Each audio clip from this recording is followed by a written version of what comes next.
Ian, would you like to tell me a little more about the World Savings Bank Institute? It's a bank and then institute? I mean, that appears to be a little odd combination. Well, we're not a bank. We're not a bank ourselves. We are an institute of savings banks. Now, Apex. Exactly, yes. In fact, we're probably better described as a trade association. We represent the interests of savings and retail banks in about 90 countries around the world. And those banks range from some very large banks. We have members that include, in North America, Wells Fargo, in China, ICBC. So we've got some very, very big banks, to some very small banks. The postal savings banks in Africa would be a good example. Cajas in Latin America. So it's been perhaps a revelation to many people that, in fact, the poor have been saving for decades, if not centuries. They've been doing it through local savings cooperatives and savings clubs and things like that. In fact, the poor are in some ways probably more sophisticated in their financial dealings than people from wealthier countries, because they're forced to by their need. They're quite creative, and I think this has really come out with some of the diaries works that has been done in many countries now, including your country. See, the population being scattered, the savings amount being small, definitely technology has to play a role, and then to make the whole thing sustainable. Are there any instances where some of your members are using technology for promoting savings among the poor? In a successful way, and where there are some lessons to be learned for other institutions in the world. Right.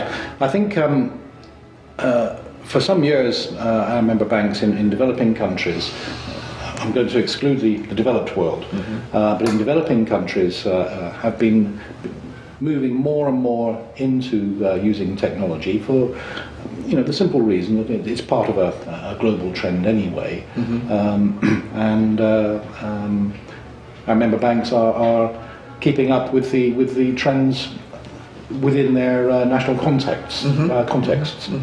Now, that said, I think we're now at a different stage.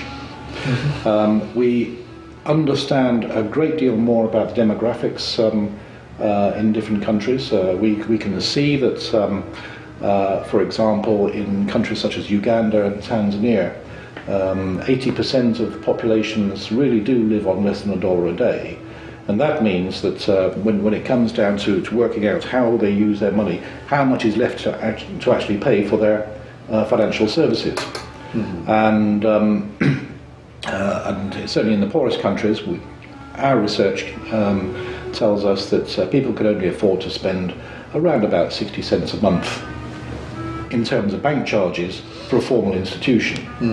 Now, if a bank is going to be able to service, say, 5 transactions a month and only receive a charge of 60 cents, now that is a major challenge, because there's the range of multi-channels that a bank has. It has branches, it has small kiosks, it has ATMs, but really and truly, but does that actually service the needs of poor people?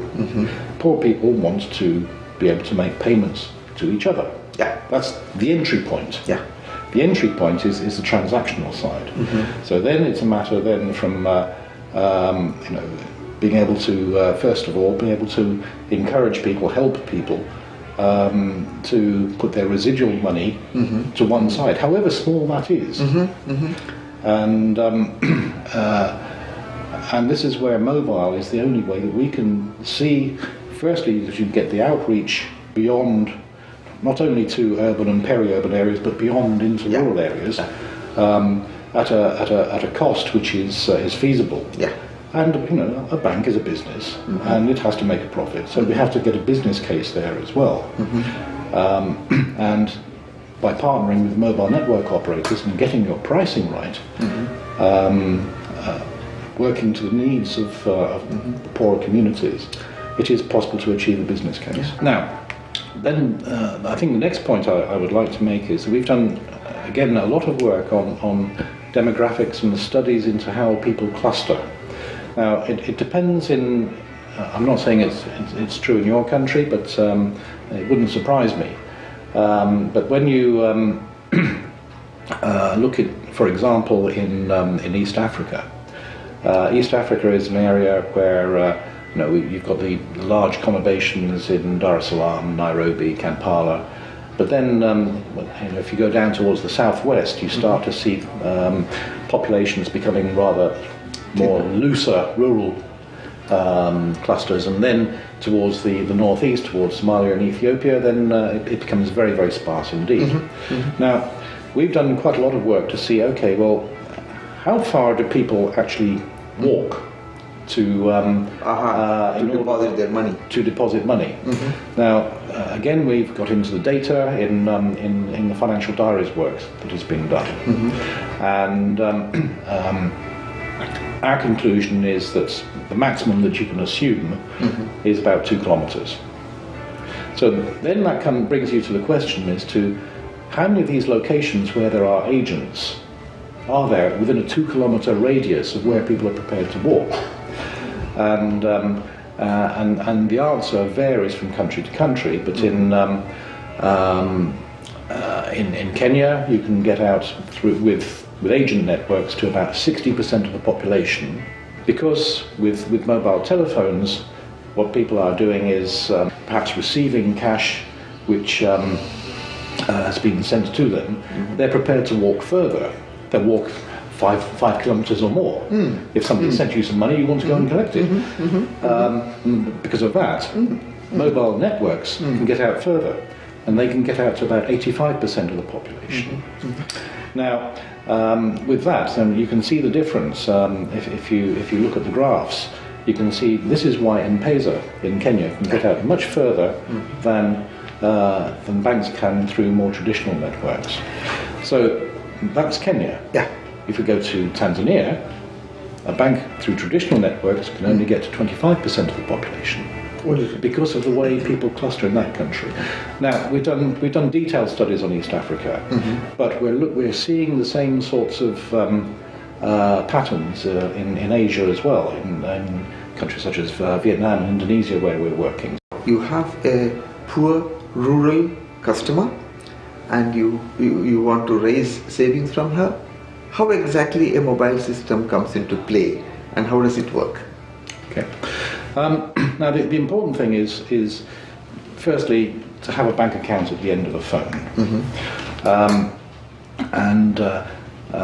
I mean, the first stage, of course, is the actual opening of the account. Now, some of the models that we are seeing is, for example, in Vietnam. Our member bank there is working on an approach where if I send some money to you but you don't have an account or anything at all, then your telephone will automatically open a mobile wallet. Okay. All right? Okay. Now, what do you want to do with that? I mean, if you want to keep it on your phone and send it on to somebody else, you can do that. That's possible. Okay. But if you want to do anything else, then you have to go to a bank to, well, I mean, you can get the cash out if you go to an agent and do that with it. But then there's what we're encouraging people to do is to go to the bank so you can have a broader range of services. How do you look at the future, the next 5? I mean, 10 years back, whatever you are talking, Yes. probably nobody could imagine. Yeah. So now, so much technology has changed Yes. in the last 10 years. How do you look at the future, the next 5 years? Where is it going to be?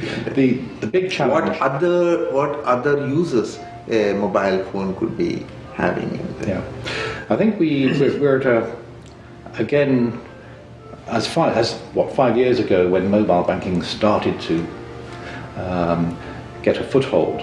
I think we're now just at the beginning of the next stage. Firstly, to go to scale. That's the first thing. And that is a big challenge. We're still getting, I think the challenge is still getting the business case. I see. not only for the mobile network operator, but also for the bank. Bank, yeah. Now, in spite of this technology. in spite of the technology, now we're still in the situation where we're we're raising awareness of the fact that you can actually price aggressively low to make it affordable for poorer people, and then put on the volumes. And it's all to do with the shape of the demand curve, but you can put on very, very large volumes and reduce your prices, and in fact you end up making more revenue, not less, which is interesting. And we have examples of that in Tanzania and also in Brazil. I think the microfinance institutions, they've always done very, very good work, no question, but they haven't been able to have the outreach. Not in every case, I know, but as a generalisation, they haven't been able to go to scale. And this is what mobile technology is giving us the opportunity to do at the moment. But that doesn't alter the fact that banks still need partners to work with.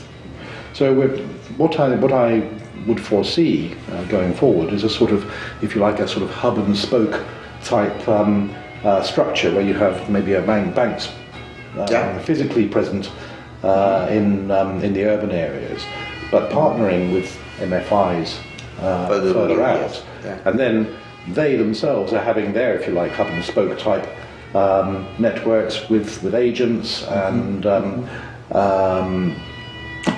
mobile networkers. It becomes an ecosystem, which is one of the buzzwords these days.